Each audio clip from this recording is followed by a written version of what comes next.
الحمد لله وحده والصلاة والسلام على من لا نبي بعده أما بعد فأعوذ بالله من الشيطان الرجيم بسم الله الرحمن الرحيم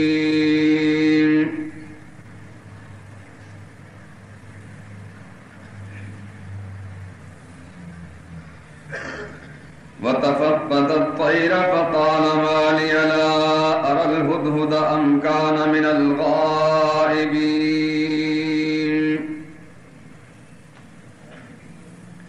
لأعذبنه عذابا شديدا أو لأذبحنه أو ليأتيني بسلطان مبين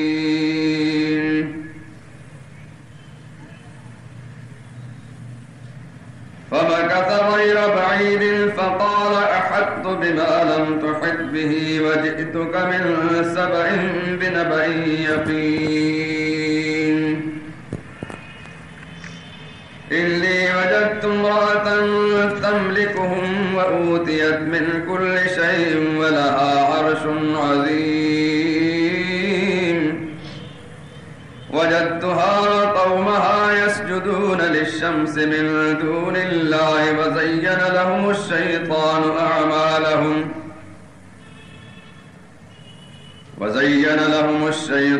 أعمالهم فصدهم عن السبيل فهم لا يهتدون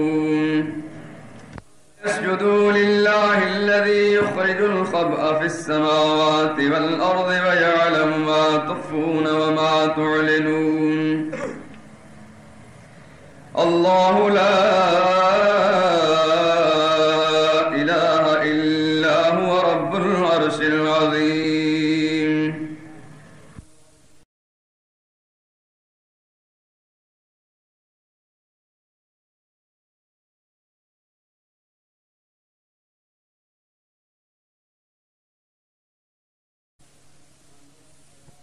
جانوروں کا جائزہ لیا تو کہنے لگے کیا سبب ہے کہ ہدہد نظر نہیں آتا؟ کیا کہیں غائب ہو گیا ہے؟ میں اسے سخت سزا دوں گا یا اسے ذبح کر ڈالوں گا یا میرے سامنے اپنے بے قصوری کی کوئی صحیح دلیل پیش کرے گا۔ ابھی تھوڑی ہی دیر ہوئی تھی کہ ہدہد موجود ہوا اور کہنے لگا مجھے ایک ایسی چیز معلوم ہوئی ہے جس کی آپ کو خبر نہیں، اور میں آپ کے پاس شہر سبا سے ایک سچی خبر لے کر آیا ہوں۔ میں نے ایک عورت دیکھی کہ ان لوگوں پر بادشاہت کرتی ہے اور ہر چیز اسے میسر ہے، اس کا ایک بہت بڑا تخت بھی ہے۔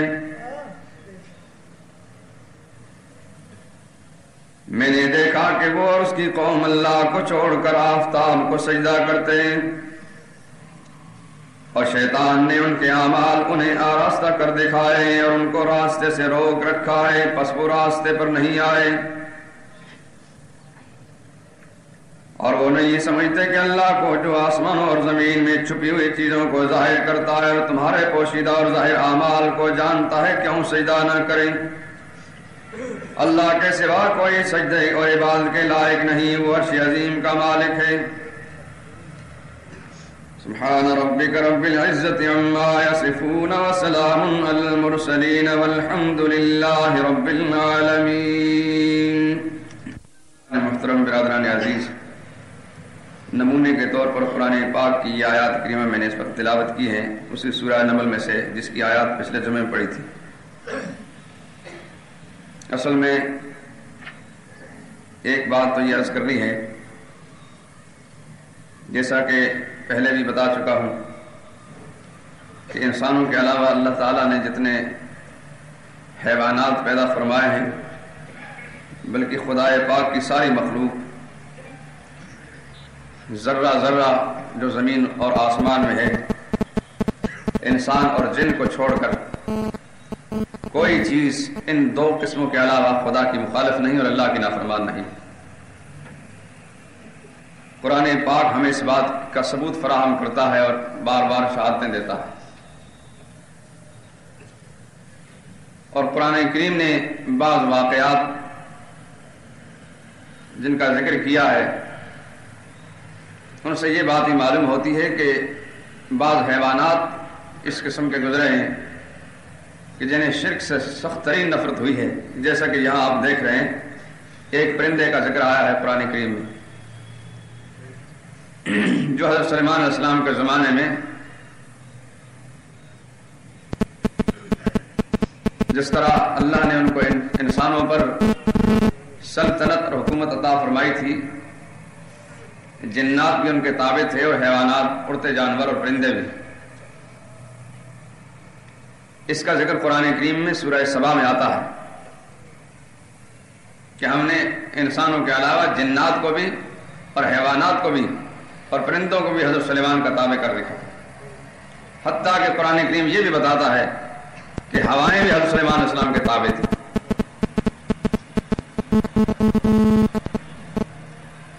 وَلِسُلَيْمَانَ الرِّيحَ غُدُوُّهَا شَهْرٌ وَرَوَاحُهَا شَهْرٌ. ہم نے سلیمان علیہ السلام کے لیے ہوائیں بھی مسخر و منقاد کر دی تھیں کہ صبح کی منزل بھی ان کی 1 مہینے کی مسافت پر تھی اور شام کی منزل بھی 1 مہینے کی مسافت پر. وَمِنَ الْجِنِّ مَن يَعْمَلُ بَيْنَ يَدَيْهِ بِإِذْنِ رَبِّهِ. اور جنات بھی حضرت سلیمان علیہ السلام کے سامنے پروردگار عالم کے حکم سے فرما بردار تھے. قرآن نے ایک جملہ بول کر یہ بتا دیا کہ اختیار اپنا نہیں تھا، اختیار پروردگار عالم کا تھا. من یعمل بین یدیہ باذن ربہ، اپنے رب کے حکم کے ساتھ سلیمان علیہ السلام کے ساتھ تابع تھے.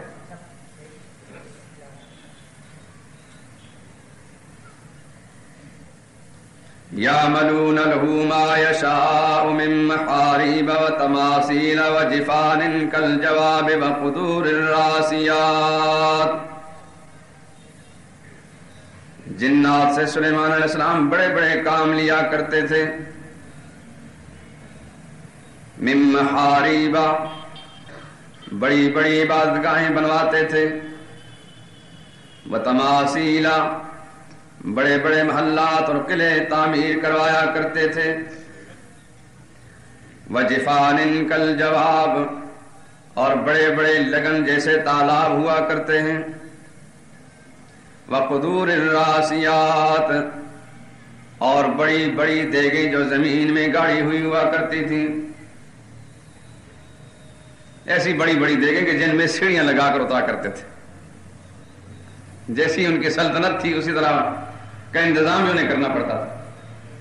ہمارے شیخ فرمایا کرتے تھے قدور الراسیات کی تفسیر سمجھنے کے لیے اس زمانے میں عام آدمی تو سمجھ نہیں سکے گا کہ کتنی بڑی بڑی دیگیں ہوا کرتی تھی. فرمایا کرتے تھے کہ اجمیر میں چلے جاؤ ہندوستان میں، وہاں آپ کو ایک دیگ نظر آئے گی جس میں سیڑھی لگا کر لوگ اترتے ہیں. پھر پتہ چلے گا کہ آج کی اس دنیا کے اندر اگر اتنی بڑی بڑی دیگیں ہو سکتی ہیں تو جس کا ذکر خدا ایک پاک کی کتاب کے اندر آتا ہے اس دیگ کا کیا عالم ہوگا.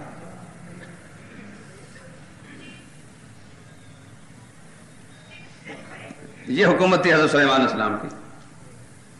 کوئی چیز ان کے حکم سے سرتابی نہیں کر سکتی تھی اور ان کی مرضی کے بغیر، اجازت لیے بغیر کوئی غائب بھی نہیں دے سکتا.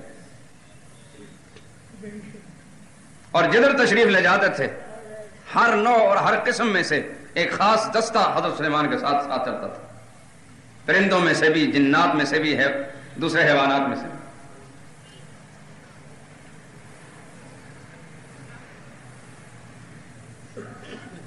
مفسرین نے لکھا ہے کہ سلیمان علیہ السلام کسی منزل پر روانہ ہوئے، ایک جگہ پہنچے جہاں پانی دستیاب نہیں تھا.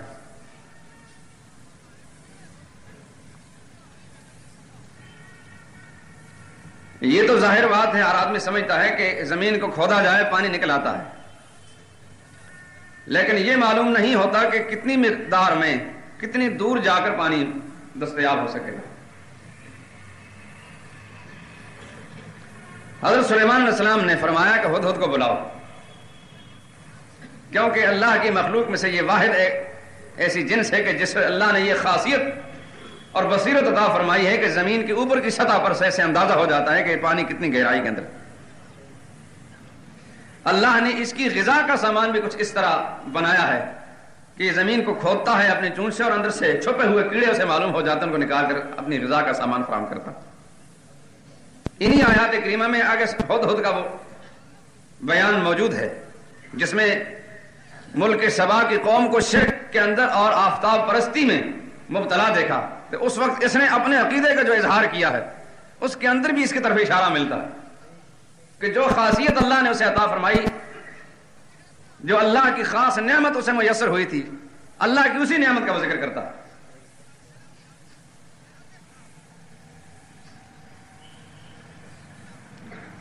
ہدہد کو بلایا گیا، جو قرآن کہتے ہیں نا وَتَفَقَّدَ الطَّيْرَ، کہ حضرت سلیمان علیہ السلام نے اڑتے جانوروں کی خبر لی، یعنی حاضری لگائی، کون موجود ہے اور کون غیر موجود۔ جب ہدہد کو بلایا گیا تو وہ موجود نہ پایا گیا۔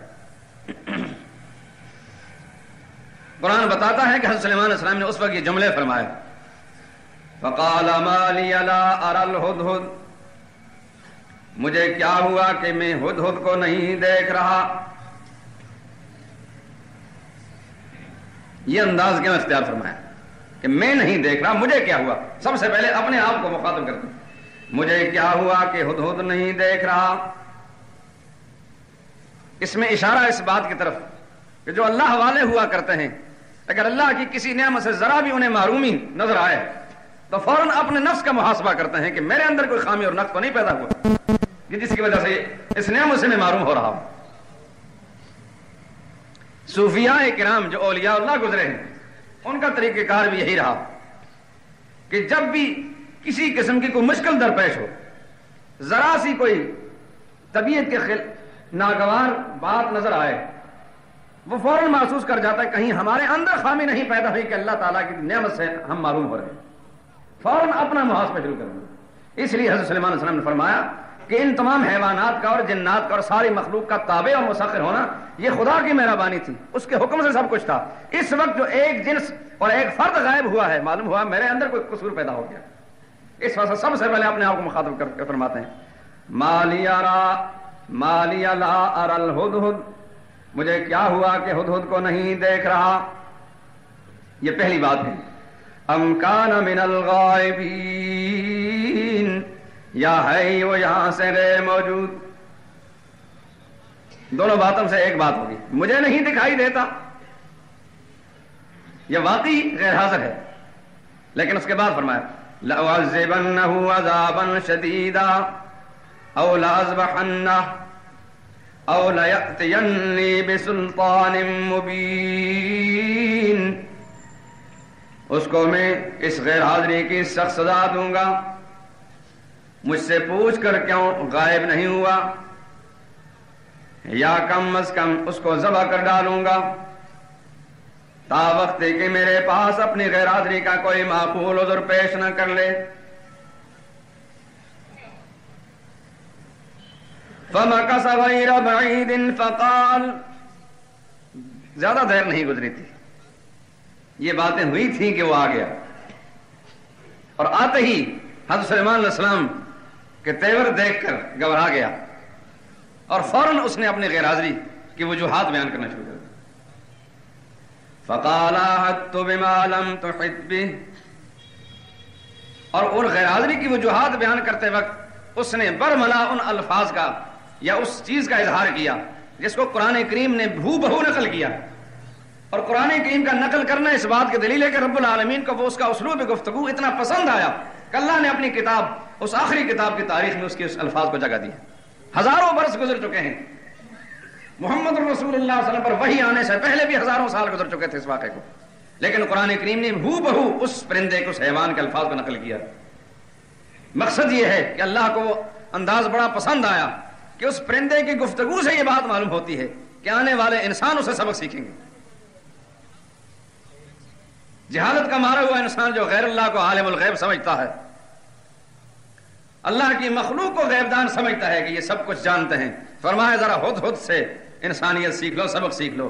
ہدہد جس پیغمبر کا تابع ہے، جس کی رعیت میں سے ہے، جس کی فوج کا ایک فرد ہے، لیکن وہ عقیدہ توحید میں اتنا پختہ ہے کہ پیغمبر کے سامنے گفتگو کرتے ہوئے کہتا ہے احط بما لم تحط بہ، میرے حضور سلیمان علیہ السلام آپ کی عظمت اور بڑائی کا معترف ہونے کے باوجود آج میں نے وہ خبر معلوم کی ہے، وہ بات میں جان کر آیا ہوں جو ابھی تک آپ کو معلوم نہیں۔ ورنہ اگر یہ معمولی سی چیز ہوتی، یہ گفتگو اور یہ مکالمہ اگر سرسری سا ہوتا، رب العالمین کو قرآن کریم میں ذکر کرنے کی کیا ضرورت ہے؟ قرآن کریم کا ہر جملہ، ہر لفظ عبرت، نصیحت اور ہدایت کا سامان لیے ہوئے۔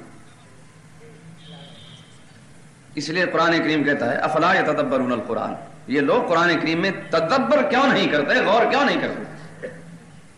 کیا ان کے دلوں پر قفل لگے ہوئے ہیں، تالے چڑھے ہوئے ہیں؟ اور قرآن یہ کہتا ہے وَلَقَدْ يَسَّرْنَا الْقُرْآنَ لِلذِّكْرِ، ہم نے، اللہ فرماتے ہیں، قرآن کریم کو بہت آسان کر دیا ہے نصیحت حاصل کرنے کے لیے۔ نصیحت حاصل کرنے کے لیے قرآن کریم بہت آسان ہے، یعنی ہر انسان ہدایت، اپنی ہدایت کا سامان اگر حاصل کرنا چاہے تو قرآن کریم میں ذرا سا غور کر لے تو ہدایت کا سامان مل جائے گا۔ یہ جدا بات ہے کہ قرآن کریم کی باریکیاں اور اس کی تفسیر اور اس کے معارف کو نہ پہچان سکے، اس کی اس پر کوئی پابندی نہیں، اس کی گہرائی تک نہ اتر سکے، اس کے لیے تو خاص افراد ہوتے ہیں۔ لیکن جہاں تک اس سے اپنی ہدایت کا سامان لینے والی بات ہے، اللہ فرماتے ہیں وَلَقَدْ، پکی بات ہے، اس میں شک اور شبہ کی کوئی گنجائش نہیں ہے۔ اللہ وثوق اور یقین دہانی کے ساتھ فرما رہے ہیں کہ ہم نے آسان کر دیا ہے اس قرآن کو نصیحت حاصل کرنے کے لیے۔ فَهَلْ مِن مُدَّكِرٍ، مگر ہے دنیا میں کوئی نصیحت حاصل کرنے والا جو اس سے نصیحت حاصل کرے؟ کتنی بار زندگی میں ہم تلاوت کرتے ہیں اور یہ صورتیں ہمارے سامنے سے گزرتی ہیں اور ان آیات کو پڑھ کر جاتے ہیں، کبھی ہم نے غور نہیں کی۔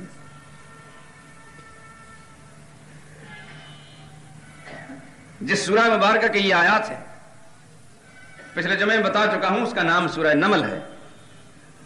عربی زبان میں نمل ایک ایسے جانور کا نام ہے کہ جو بہت چھوٹا سا جانور ہے، انسان کھڑا کھڑا چل رہا ہو زمین پر تو وہ جانور اپنے چھوٹا جسم ہونے کی بنا پر کھڑے آدمی کو دکھائی نہیں دیتا،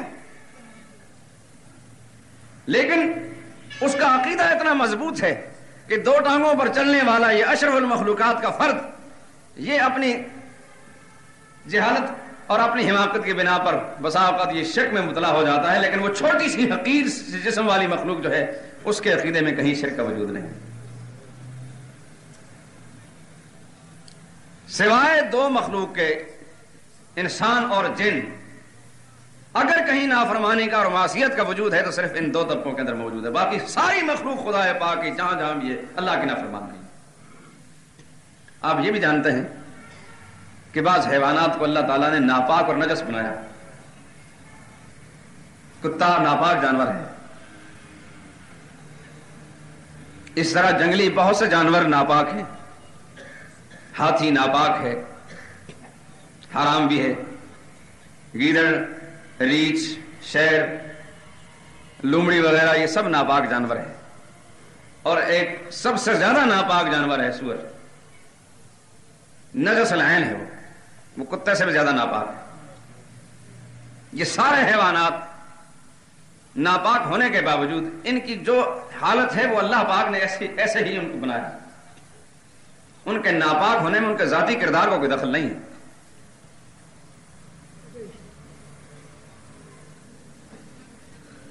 لیکن اس کے باوجود یہ سارے حیوانات، ان میں سے کوئی نہ خدا کا نافرمان ہے اور نہ خدا کے ساتھ شرک کرنے والا ہے۔ قرآن کریم ہمیں بتاتا ہے کہ جو انسان خدا کے ساتھ شریک ٹھہراتا ہے، شرک کرتا ہے، وہ سور سے بھی برا ہے خدا کی نگاہ میں۔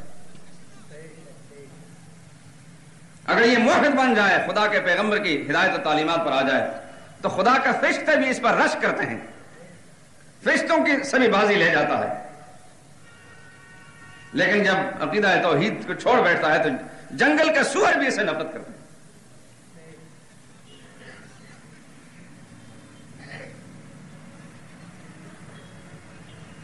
رب العالمین کو ان جانوروں کی ادا اس قدر پسند آئی، جہاں جہاں بھی کوئی مکالمہ ہوا، یہ تو خدا پاک جانتے ہیں کہ ہر حیوان خدا کا منقاد اور وفادار تابعدار ہے، لیکن جس جس کی کوئی خاص موقع پر گفتگو نظر آئی رب العالمین کو، اللہ پاک نے اپنے قرآن کے اندر اس کو جگہ دے دی۔ سورہ نمل، چیونٹی کے نام پر اللہ نے سورت نازل فرما دی۔ 14ویں پارے میں ایک بڑی سورت ہے سورہ نحل، شہد کی مکھی کو نحل کہتے ہیں۔ اس مکھی کی اللہ پاک نے تعریف فرمائی اور اس کے عقیدے کی بنا پر اللہ نے پوری سورت نازل فرمائی۔ آپ حضرات قرآن کریم کی تلاوت کے دوران اس بات پہ غور ضرور فرما لیا کریں، اس سورت کا نام یہ کیوں ہے؟ ترجمے والی کوئی تفسیر پڑھتے وقت یہ بھی غور فرمایا کریں کہ اس سورت کا اللہ پاک نے یہ نام جو رکھا ہے کس مناسبت سے رکھا ہے؟ اس سورت کے اندر کوئی نہ کوئی بات ضرور ہوگی۔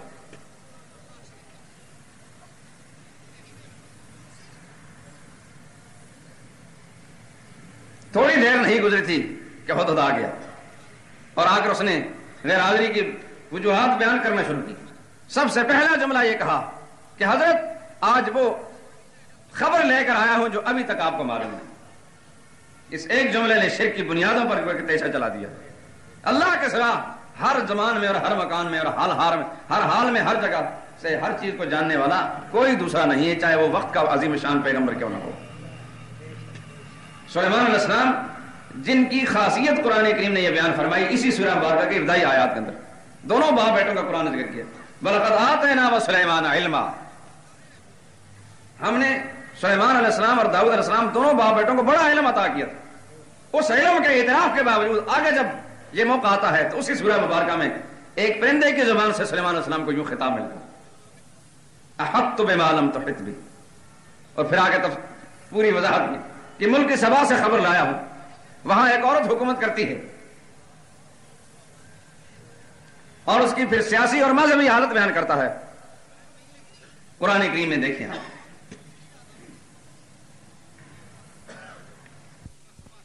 تمراتن تملکہم، میں نے ایک عورت کو پایا جو وہاں بادشاہت کر رہی ہے، وَأُوتِيَتْ مِن كُلِّ شَيْءٍ وَلَهَا عَرْشٌ عَظِيمٌ، اور دنیاوی نظام مملکت چلانے کے لیے اس کو ہر قسم کے اسباب وسائل مہیا اور میسر ہیں، اور اس کے علاوہ بہت بڑے تخت کی بھی مالک ہے۔ سیاسی حیثیت بڑی مستحکم اور مضبوط ہے۔ دو لفظوں میں اس نے ساری بات کہہ دی۔ وَجَدْتُهَا وَقَوْمَهَا يَسْجُدُونَ لِلشَّمْسِ، مگر اگلے ہی جملے میں اس نے ساتھ ہی فوراً، اور یہی جملہ اصل میں ہدہد کے کلام کا مقصود ہے، شروع میں جو بات ہے اس نے کہی بطور تمہید کہی ہے، اصل یہ بات سنانے لگا ہے سلیمان علیہ السلام کو کہ حضرت آج میں یہ بڑا ظلم دے کر آیا ہوں، میں سمجھتا ہوں کہ اس سے پہلے اگر آپ کو اس کا علم ہو جاتا تو کب کے وہ لوگ سارے کے سارے ہدایت پر آ چکے ہوتے، لیکن ابھی تک آپ کو پتہ نہیں تھا۔ میں حال معلوم کر کے آیا ہوں، اس واسطے میں سنا رہا ہوں۔ وہ اس کی سیاسی حیثیت وہ مختصر لفظوں میں بیان کرنے کے بعد اب وہ مذہبی حالت جو ہے وہ بالتفصیل بیان کرتا ہے، اور اس کے بعد آخر میں اپنا عقیدہ بیان کرتا ہے۔ یہ اپنا عقیدہ جو اس نے بیان کیا اور اللہ نے قرآن میں اس کو جگہ دی ہے مجھے اور آپ کو سبق پڑھانے کے لیے۔ وَجَدْتُهَا وَقَوْمَهَا يَسْجُدُونَ لِلشَّمْسِ مِن دُونِ اللَّهِ، میں نے پایا اس عورت کو اور اس کی ساری قوم کو جو اللہ کے سوا سورج کو پوج رہے، آفتاب پرستی کی بیماری مبتلا، اور صاف کہتا ہے یسجدون للشمس من دون اللہ، اللہ کو چھوڑ کر سورج کو پوج رہے ہیں، اور ساتھ اس کی وجہ بھی بیان کرتا ہے۔ حالانکہ سلیمان علیہ السلام کے سامنے ان تقریروں کی ضرورت نہیں، سلیمان علیہ السلام کو تو مسئلہ تھوڑی سمجھایا جا رہا ہے۔ کہتا ہے یہ کیوں ہوا، یہ بدبختی کیوں آئی؟ کہتا ہے وَزَيَّنَ لَهُمُ الشَّيْطَانُ أَعْمَالَهُمْ فَصَدَّهُمْ عَنِ السَّبِيلِ، در حقیقت شیطان نے ان کے برے اعمال ان کو خوبصورت کر دکھائے ہیں، نتیجتاً وہ رائے راست سے بھٹک گئے، فَهُمْ لَا يَهْتَدُونَ، رایاب نہ ہو سکے۔ یہ کہنے کے بعد اس کے بعد انتہائی جلال میں آ کر کہتا ہے اللہ یسجدوا للہ، کیا بدبختی ہے ان لوگوں کی، کیوں مت ماری گئی کہ اللہ کو چھوڑ کر سورج کو پوج رہے، کیوں رب العالمین کو سجدہ نہیں کر پائے۔ الذی یخرج الخبء فی السماوات والارض، وہ اللہ جو آسمان اور زمینوں کی پوشیدہ اور چھپی ہوئی چیزوں کو ظاہر کرتا ہے. یہ اس نے اپنے اس غذا کی طرف اشارہ کر دیا کہ مجھے بھی اللہ نے یہ خاصیت عطا فرمائی کہ میری غذا کا سامان جو زمین کے اندر چھپا ہوا ہوتا ہے، زمین سے کھودتا ہوں تو اندر سے کیڑا نکال کر اپنی غذا بنا لیتا ہوں. وہ چھپی ہوئی چیزیں جو در حقیقت اسی کے پاس ہیں، ان کو وہ نکالتا ہے. الذی یخرج الخبا فی السماوات، وہ عین موقع پر جب اسے ضرورت ہوتی ہے رب العالمین اس کے دماغ کے اندر یہ شعور ڈال دیتے کہ ہاں اس زمین کو کھود اپنے چون سے، یہاں نیچے کیڑا تمہیں ملے گا. اس لیے اس نے اسی چیز کی طرف اشارہ کیا کہ آسمان و زمین کی پوشیدہ چیزوں کو ظاہر کرنے والا خدا، اتنی بڑی طاقت کا مالک، اس کو چھوڑ کر سورج کے سامنے سجدہ رہے تھے. وَيَعْلَمُ مَا تُخْفُونَ وَمَا تُعْلِنُونَ، علاوہ دنیا میں جو باتیں تم ظاہر کرتے ہو ان کو بھی جانتا ہے، اور جو پیٹ میں چھپا رکھی ان کو بھی جانتا ہے. یہ گویا دونوں باتوں کو آپس میں ملا کر دیکھیں. حضرت سلیمان نے کہا تھا کہ آپ کو معلوم نہیں جو خبر میں لے کر آیا ہوں، اور اس کے بعد آخری میں جا کے کہتا ہے اول آخر ہر چیز کو جاننا اسی کا کام ہے. یعلم ما تخفون وما تعلنون، وہی جانتا ہے جس کو تم ظاہر کرتے ہو، وہی جانتا ہے جس کو تم چھپا کر رکھتے ہو. کون؟ اللہ لا الہ الا ہو. یہ اسی کا کلام آگے چل رہا ہے. وہ اللہ ہی کی ذات ہے جس کے سوا کوئی سجدے کے لائق اور بندگی اور عبادت کے لائق نہیں. ہوا رب العرش العظیم، اصل عرش عظیم کا مالک وہ ہے. وہ ملکہ سبا کا جو تخت تھا اس کی کوئی حیثیت نہیں. یہاں تک اس نے بات کہی. ایک چیز آپ کو یہ معلوم ہو گئی کہ اس ہدہد کو شرک سے کتنی نفرت ہے. آج انسان اپنے گھر میں شرک دیکھتا ہے، اس کو نفرت نہیں ہوتی. ہم اپنے محلے میں شرک دیکھتے ہیں، ہمیں نفرت نہیں ہوتی. جبکہ ہدہد کو اللہ نے غیر مکلف بنایا ہے. تمام حیوانات سوائے جن اور انسان کے سب غیر مکلف ہیں. ان کی اللہ نے کوئی ڈیوٹی نہیں لگائی کہ تم توحید کا پیغام دنیا کو سناتے رہو، یا کسی کو شرک اور کفر اور کسی گمراہی میں مبتلا دیکھو اس پر نکیر کرو. اس کے باوجود پیغمبر کے ساتھ جب اس کو ہم کلام ہونے کا موقع ملا تو اس نے سب کو شغل دیا اور اپنی نفرت کا اظہار کر دیا کہ ان لوگوں کو کیا ہوا. میرے دوست اور بزرگوں، ہماری حالت کیا ہے جو ہم اپنے آپ کو اعلیٰ مخلوق تصور کرتے ہیں. ہمارے گھروں میں شرک موجود، ہماری عورتیں شرک کرتی ہیں، لیکن گھر کا جو مالک ہے وہ ٹس سے مس نہیں ہوتا. غیر اللہ کے نام کی نیازیں چل رہی ہیں، چڑھاوے دیے جا رہے ہیں. بیگم صاحبہ اپنی مرضی سے جو چاہتی ہیں کرتی ہیں، کوئی پوچھنے والا نہیں.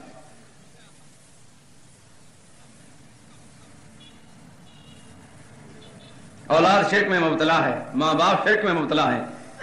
دین کی سمجھ یہ کسی کی اجارہ داری نہیں.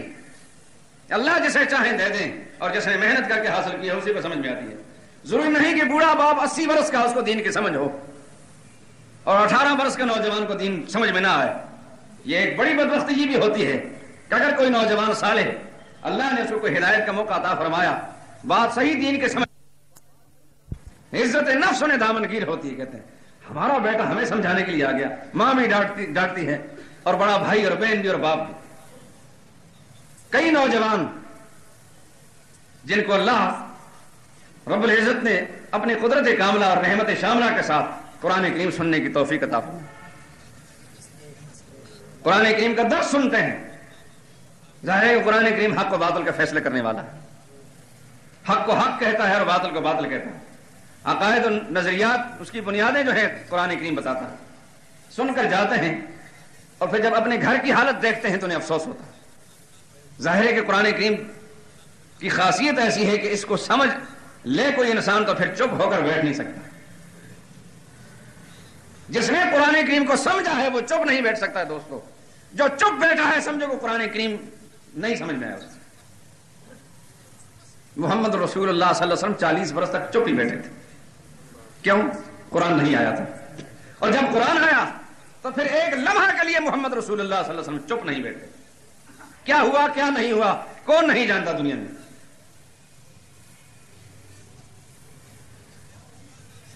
غور اور فکر کرے انسان سمجھ میں آتی ہے کہ آخر کیا چیز ان کی نگاہوں میں تھی کہ چین سے نہیں بیٹھتے تھے.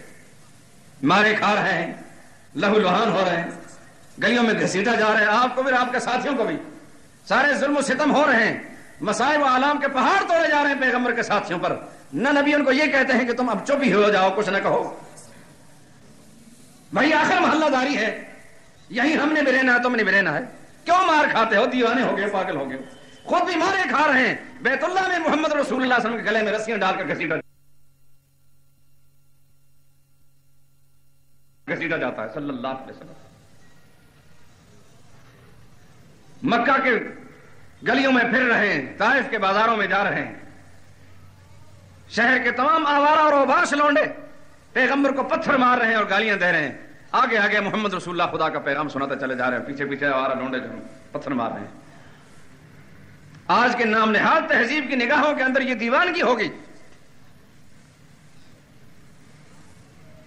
انتہا پسند لوگ ہیں، یہ مذہبی جنونی ہیں. یہ آج اخبار لکھتے ہیں مذہبی جنونی، یعنی پرلے درجے کا شیطان کا ایجنٹ اور بدبخت اس انسان کو مذہبی جنونی کا قرار دیتا ہے کہ جو اپنے دین پر مستحکم اور پکا ہے، وہ کسی صورت میں کسی کے ساتھ سمجھوتا کرنے کے لیے دین پر تیار نہیں ہے، اس کو مذہبی جنونی قرار دیا جاتا ہے. یہ وہی لوگ ہیں جنہیں اپنے نبی کا حال معلوم نہیں، نبی کا نام سنا ہے، نبی کی زندگی کا حال انہیں معلوم نہیں. اگر ان کو یہ بات سمجھ میں آ جائے اور ان کا ایمان بھی ہو نبی کی ذات پر، زبانی ایمان نہیں، دل کے گہرائیوں سے ایمان ہو، تو پھر جس طرح نبی نے اپنے چین آرام کو خدا کے دین پر قربان کر دیا تھا، یہ بھی کبھی آرام سے نہ بیٹھ سکیں گے اور اپنے گھر سے ابتدا کریں گے. میں سمجھ نہیں پایا اس بات کو، اور میری سمجھ بالکل نہیں آتی کہ جو قرآن کو سنتا ہے اور اس کا گھر جو ابھی گمراہی کے ساتھ بالکل بھرا ہوا ہے، وہ کس طرح چین کے ساتھ سو رہا ہے، اس کا شب و روز کس طرح آرام سے گزرتے ہیں وہاں. جب تک ان گمراہی کی جڑوں کو کھاڑ کر باہر نہ پھینک لے مسلمان چین سے نہیں بیٹھ سکتا. اس کو یہ پتا ہے کہ زندگی کے یہ مستعار، یہ مانگے ہوئے رب العالمین سے چند دن جو ہیں یہی ہیں، اس کے بعد دوبارہ پھر اس دنیا میں نہیں آنا کہ میں تلافی معافات کر سکوں جو مجھ سے پہلے کوتاہیاں ہو چکی ان کا ازالہ کر سکوں.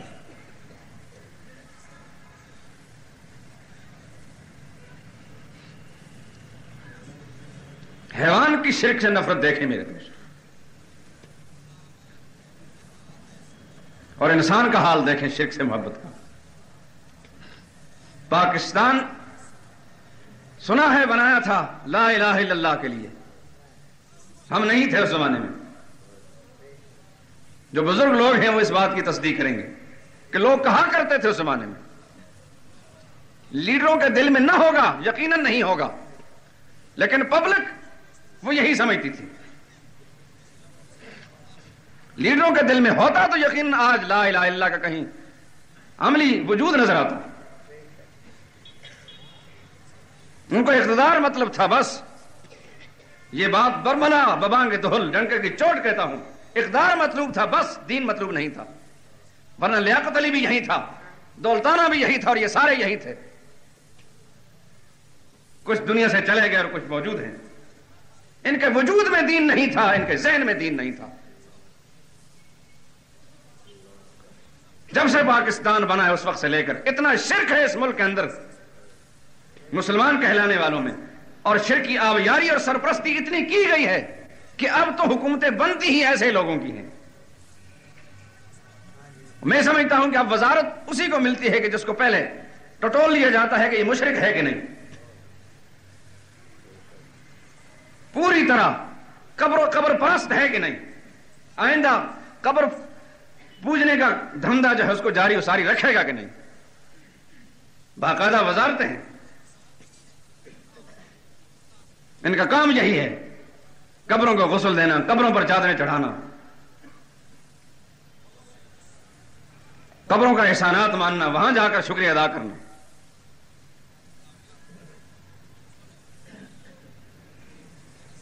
لیکن میرے دوست اور بزرگوں، ایک بات یاد رکھیں، اچھی طرح میں صاف لفظوں میں یہ بات کہتا ہوں، آنکھیں بند جب ہو جائیں گی پھر خدا اس دنیا میں نہیں بھیجے گا. ہو سکتا ہے کہ کسی آدمی کے ذہن میں یہ ہو کہ آخر ہم معزز لوگ ہیں، 10-20 ہمیں جاننے پہچاننے والے ہیں، حکمرانوں سے بھی اور سیاستدانوں سے بھی ہمارے تعلقات ہیں، ہم نے اس مذہبی جنونی مولوی کی بات کو سن لی تو وہ ہمیں کہیں گے تمہیں کیا ہو گیا، تو انتہا پسند ہو گیا. کچھ رواداری بھی ہونی چاہیے. رواداری ان دنیوی امور کے لیے نہیں، دین کے لیے بڑے روادار ہو جاتے ہیں. دین کو برباد ہوتے دیکھ لینا اور اس پر برداشت اور صبر کر لینا، یہ ہے رواداری. ان کے مقرر کردہ ضابطے اور ان کے مقرر کردہ اصول، ان کے معاملے میں کوئی رواداری نہیں. میں یہ کہوں کہ بھائی پاکستان کسی کے باپ کی جاگیر نہیں، ان وزیروں کی، ان حکمرانوں کی. آخر میں بھی اس ملک کا باشندہ ہوں، میرے آباء و اجداد ہی اسی خطے کے ہیں. مجھے بھی حق ہے کہ چند روز میں وزارت کے منصب پر بیٹھتا ہوں. کو آسمان سے وہی تو نہیں آئی تمہاری وزارت کے لیے. کچھ رواداری کا ثبوت دو، چند روز تم وزارت کر لو، چند روز میں وزارت کر لیتا ہوں. میرے دوست اور بزرگوں، اگر کوئی شخص دنیا میں میرے علاوہ بھی کہے کیا اس بات کو مذہب کا خیز نہیں سمجھیں گے؟ لیکن کیا حقیقت یہ کوئی نامعقول بات ہے؟ کوئی نبوت کا منصب تو ہے نہیں کہ اللہ جل شانہ نے اوپر سے انتخاب کیا ہے کہ نبوت میں کسی کو شریک نہیں کیا جا سکتا. نبی تو وہی ہے جس کو اللہ نبی بنائے. وزارت تو ایک عام چیز ہے، کوئی بھی بن سکتا ہے. اتنی سوجھ بوجھ تو ہمیں بھی ہے جتنی ان کو ہے، بلکہ انشاءاللہ بعض امور میں ان کے وزیروں سے بہتر سمجھ رکھتے ہیں بحیثیت مسلمان ہونے کی. کیا وجہ ہے کہ دنیا امور میں اقتدار کے معاملے میں یہ رواداری کا ثبوت نہیں دیتے؟ دین تباہ ہوتا ہے، کوئی پرواہ نہیں. تو عرض یہ کر رہا تھا کہ پاکستان موجودہ حالات کے اندر سرکاری مذہب کے اعتبار سے شرک اور بدعت پاکستان کا سرکاری مذہب ہے. لکھا ہوگا کاغذوں میں پاکستان کا سرکاری مذہب اسلام ہے، مگر کاغذ کے اندر ہے. نظام مملکت جو چل رہا ہے، سرکاری نظام، اس کے اعتبار سے یہ شرک و بدعت کا نظام چل رہا ہے. اس لیے شرک دن بدن بڑھتا چلا جا رہا ہے. اور میں حیران ہوں اس بات پر کہ انسان تو انسان، ایک حیوان کا حال قرآن ہمیں بتاتا ہے کہ حیوان بھی بے چین ہو گیا شرک کی حالت کو دیکھ کر، اور کہتے اللہ یسجدوا للہ الذی یخرج الخبء فی السماوات. وہ ہیر رانجھے کی کہانیاں نہیں سنا رہا میرے دوستو، خدا کی کتاب ہے دنیا میں کوئی انسان تو آ کر یہ کہے کہ قرآن کریم کی آیت جو ہے اس کا یہ مفہوم نہیں ہے. آخر کیوں قرآن کریم نے اس کے مکالمے کا ذکر کیا؟ کیا پس منظر ہے اس کا؟ حیوان بھی شرک سے نفرت کرتا ہے. آج مسلمان کہلانے والا جو مسلمان کہلاتا ہے، انسان تو ایک طرف مسلمان کہلانے والا شرک سے نفرت بھی کرتا ہے. تمام گناہوں کی جڑ، تمام برائیوں کا منبع اور سرچشمہ شرک ہے. ہر گناہ بہت نیچے ہے. جتنے بھی گناہ دنیا میں ہیں، شرک کے مقابلے میں کوئی گناہ بھی نہیں. شرک سب سے بڑا گناہ. ہر گناہ کو رب العالمین نظر انداز فرما دیں گے، معاف فرما دیں گے، یا کسی نیکی کی وجہ سے وہ گناہ زائل ہو جائے گا، مگر شرک لے کر جانے والے انسان کبھی بخشا نہیں جائے گا.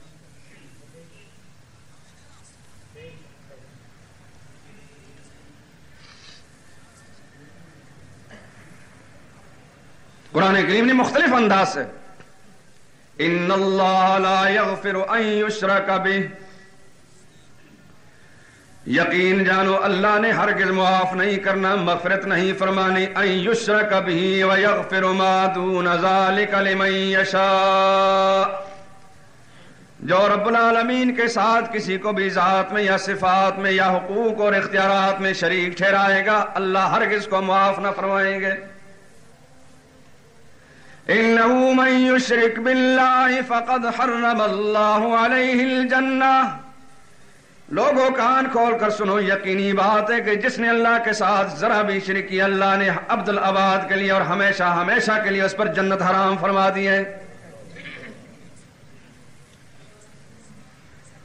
رب العالمین فرماتے ہیں اولئک الذین حبطت اعمالهم، یہ جو اللہ کی ذات و صفات میں کسی اور کو شریک ٹھہرانے والے، اللہ نے ان کی ساری کی ساری نیکیاں برباد کر ڈالی ہیں.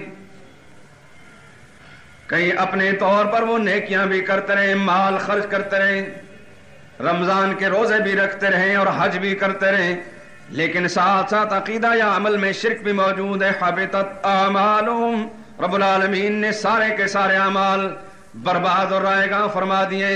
فلا نقیم لهم یوم القیامت وزنا، ہم قیامت کے دن جب تمام اعمال کے لیے میزان عمل رکھیں گے، تو اسی کے لیے رکھے گئے جس کے پاس کوئی نیکی موجود ہوگی. شرک کرنے والا انسان اس کے سارے کے سارے اعمال جو ہی کرتا گیا وہ برباد ہوتے چلے گئے. فلا نقیم لهم ہم نہ قائم کریں گے ان کے لیے قیامت کے دن میزان عمل. ہے ہی نہیں اس کے پلے میں. تولا کیا جائے؟ تولا تو وہ جاتا ہے کہ ترازو کو دونوں پلڑوں میں رکھنے کے لیے کوئی چیز موجود ہو. اور اس کے برعکس ایک بات سمجھ لیں حدیث پاک سے صلی اللہ علیہ وسلم. نبی پاک صلی اللہ علیہ وسلم ارشاد فرماتے ہیں قیامت کے دن ایک ایسا شخص لایا جائے گا. میرے دوستو اگر میں کوئی غلط بات آپ کو کہوں کل صبح قیامت آپ کے ہاتھ میرے گریبان میں ہوں گے، لیکن صحیح بات کہتا ہوں تو آپ کی ذمہ داری اس کو تسلیم کریں.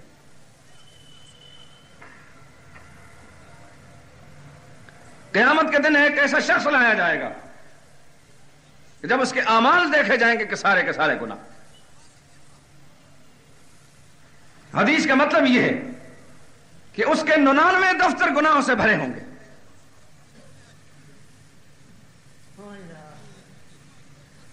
اور جب وہ ساری ریل فلم اس کے سامنے چل جائے گی وَوَجَدُوا مَا عَمِلُوا حَاضِرًا کہ جو انہوں نے کیا وہ سب سامنے دیکھ لیں گے. پوچھا جائے گا انکار کر سکتے ہو کسی ایک بات کا کہ تم نے کوئی برائی نہ کی ہو اور تمہارے ذمے لگا دی گئی؟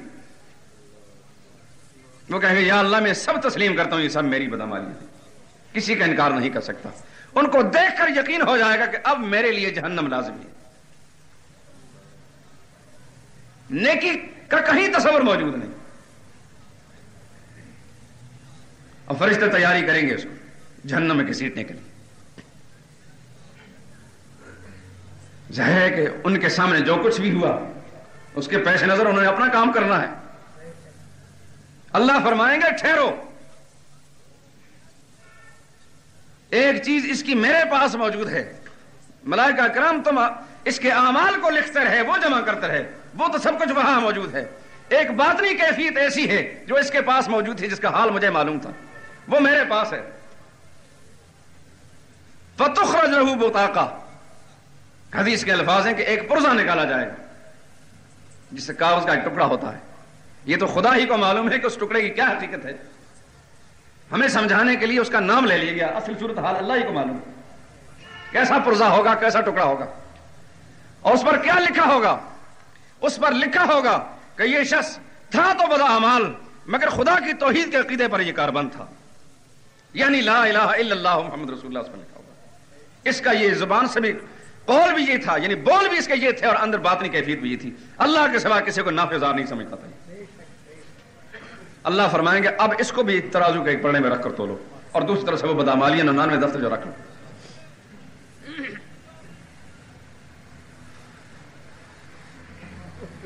اللہ اللہ. جب تولا جائے گا تو وہ لا الہ الا اللہ والا جو عقیدہ ہے، اس بات کو اچھی طرح سمجھ لیں. عقیدہ یہ نہیں کہ صرف کاغذ تولا جائے گا، اس کا عقیدہ تولا جائے گا. تو حدیث میں آتا ہے کہ وہ سارے کے ساری بدعمالیاں جو ہیں وہ ہلکی ثابت ہو جائیں گے، وہ عقیدہ وزنی اور بھاری ثابت ہو جائے گا. وہ پلڑا جھک جائے گا. اللہ فرمائیں گے میرے ہاں عدل و انصاف کا معاملہ ہے. اس کی ایک ہی نیکی تھی جو مجھے معلوم تھی، تمہیں معلوم نہیں تھی، باقی سب بدعمالیاں تھیں.